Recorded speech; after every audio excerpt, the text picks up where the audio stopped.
407 years ago, our fathers brought forth on this continent a new nation, conceived in liberty and dedicated to the proposition that all men are created equal.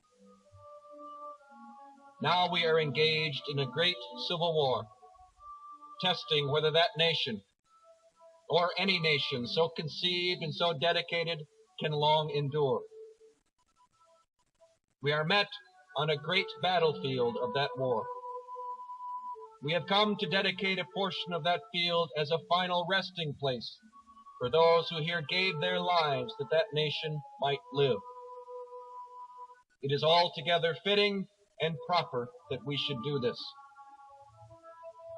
But in a larger sense, we cannot dedicate, we cannot consecrate, we cannot hallow this ground.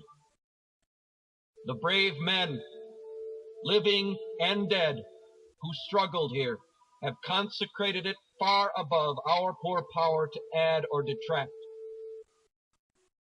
The world will little note nor long remember what we say here, but it can never forget what they did here.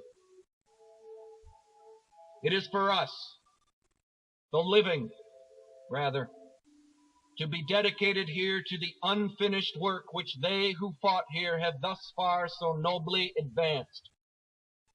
It is rather for us to be here, dedicated to the great task remaining before us, that from these honored dead we take increased devotion to that cause for which they gave the last full measure of devotion, that we here highly resolve that these dead shall not have died in vain, that this nation, under God, shall have a new birth of freedom, and that government of the people, by the people, for the people, shall not perish from the earth.